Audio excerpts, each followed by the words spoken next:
Welcome to Kitchen Sink Dharma. Now, one thing that you might have noticed about your mind is that it's very good at creating stories. So whatever happens to be going on around us, we tell ourselves stories about it. And then we believe those stories to be true. And sometimes we get completely lost in them. And there's a word from early Buddhism that describes this process. In Pali, the word is papancha. Or if you prefer Sanskrit, it's prapancha with an R. Papancha is what happens when we react to something, and then we react to our reactions, and then the whole train of thought just keeps on spinning. Now, when we talk about papancha, we're not talking about thinking, because there's nothing wrong with thinking. Papancha is when our thinking runs riot, and it always involves suffering. Papancha is not a restful experience. And when we're in its grip, we're not resting in the present moment. We're bringing in all sorts of old patterns and obsessions. So sometimes the word papancha is translated as mental proliferation or even overcomplication. The astronaut Michael Massimo told a story on Moth Radio about his mission to repair the Hubble Space Telescope. When the Hubble broke down, NASA spent about 5 years planning the spacewalk to repair it. And it was Michael Massimo's job to perform the spacewalk and carry out the repair. And it had been his boyhood dream to become an astronaut. This was his big moment, and the first thing he had to do was undo 4 screws and remove a handrail that was blocking the access hatch. And he managed to remove the first 3 screws, and he stripped off the 4th one.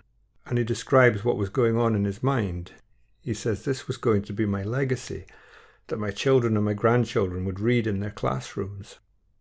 We would know if there was life on other planets, but Gabby and Daniel's dad broke the Hubble Space Telescope, and we'll never know. And he looked into the cabin of the space shuttle, and he realized that none of them had a spacesuit, and they couldn't help him. And he actually looked at the planet Earth and thought, there are billions of people down there, and they can't help me. And he described this deep, deep loneliness. He felt completely detached from the Earth, and he tried all sorts of tools. And then Mission Control called up after about an hour and told him to use vice grips and tape, and he felt so bad he couldn't even stand to look in the shuttle window. And he thought his friends and colleagues inside the shuttle must hate him by now. They must all be glaring at him. And he felt completely alone. But he did it. He managed to get the panel off. And after an 8-hour spacewalk, he managed to carry out all the repairs.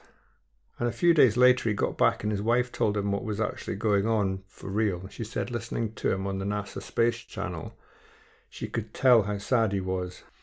And when he got home, the neighbours had decorated his house with banners, and they all hugged him when he got out of his car.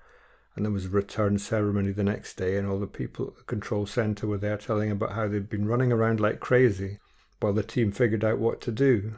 And he ends the story saying, and I realised that at the time I felt so lonely, felt most detached, that I never was alone, that the people I know, I love, I work with, were with me every step of the way. So sometimes our perceptions seem so solid and so real, particularly when they involve our sense of self. And papancha takes away our capacity for balance. It distorts our whole view of everything. It can trap us in a cycle of misery and stress, like when the mind starts creating and then trying to solve non-existent problems. It almost always involves us wishing things could be different, and it cuts us off from others. You could call it a denial of reality. And if you're wondering where most of the mind's agitation and anxiety comes from, the answer is papancha. And the same could be said about a lot of the conflict that we have with other people. And the crazy thing is how normal it all feels. We get so used to it, it feels completely natural. In fact, we often welcome it. It can feel very unwelcome, but it can also generate a sense of aliveness, a kind of pseudo-wakefulness. It can give you a sense of mission. And that's one of the reasons why it's so hard to get rid of. It's normalized, even though it's not that helpful. It doesn't really get us anywhere. We just end up in repetitive cycles of thinking, thoughts that just keep looping round and round and round, and patterns of avoidance, fantasies about how things should be. And resentment, sometimes grudges, when we give these thoughts a reality that they don't deserve, and we identify with them. We hold on to them tightly as if they were part of us. So papancha leaves us just exhausted, and the exhausted mind is much more vulnerable to painful mind states, like anger and resentment and dissatisfaction and so on, sense of isolation. And it's a habit. Papancha is a habit. It's a process that arises when mindfulness is absent. And we don't choose to get lost in obsession. It just seems to be what the mind does. And like I said, it feels very normal and it takes different forms. In fact, sometimes it can be quite pleasant. We can go there for comfort, but it can often also be particularly toxic when our thoughts are just spinning off into shame and judgment, when we're comparing ourselves to others. Often when we think, I'm suffering and everybody else is fine. Particularly when we entertain stories about our own lack of worth, that makes it almost impossible to find any peace. We forget the extent to which we're connected to others. It isolates us. And just like the astronaut Michael Massimo was describing the sense of isolation, when in fact everybody was on his side and working to help him. It just makes us feel like we're on our own and we forget our deepest values, at least for a while. And it actually strengthens that habit of forgetfulness. Papancha could be seen as being the root cause of most of the conflict in the world.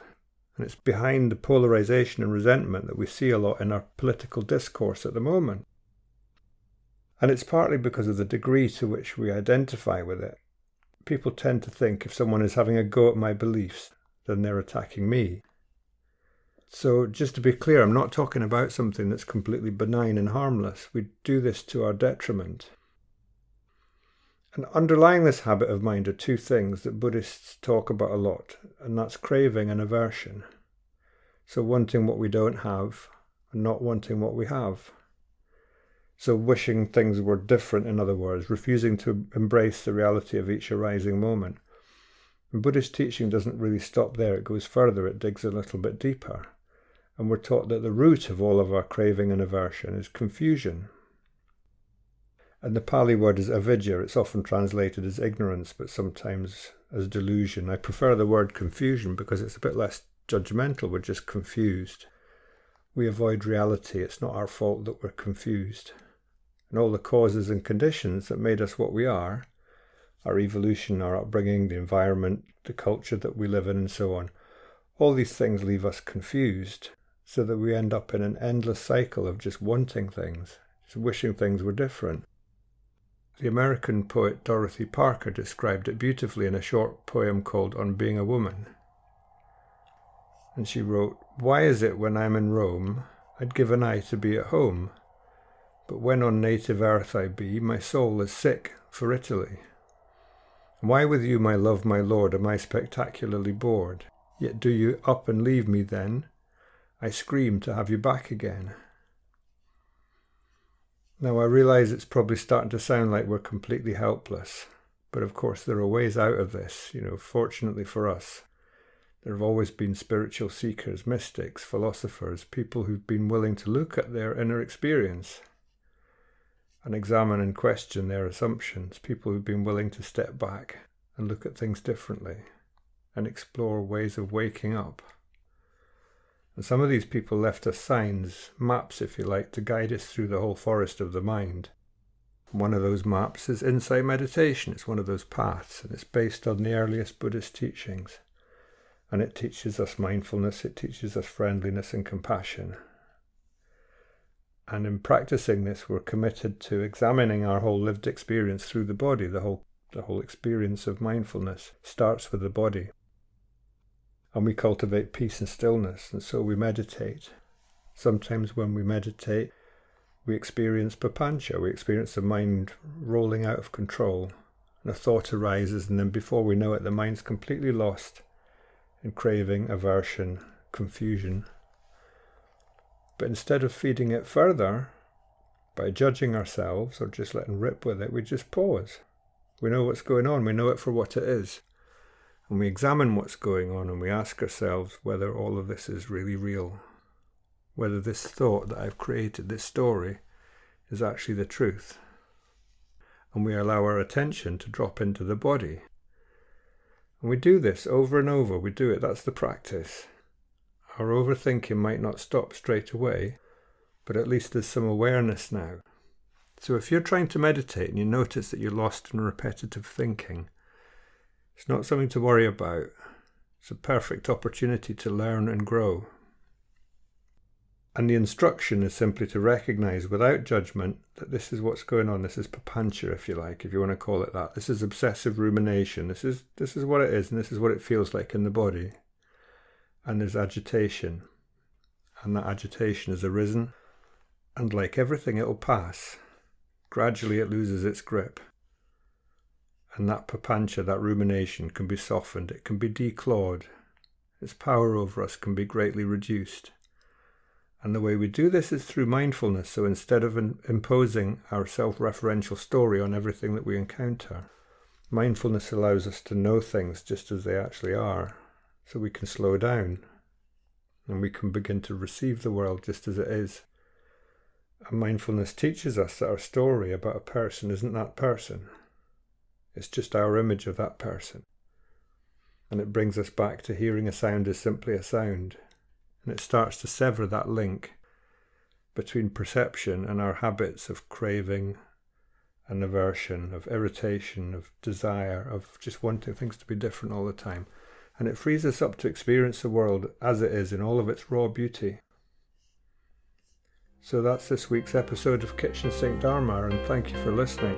And if you feel like giving me a review, I'd really appreciate it.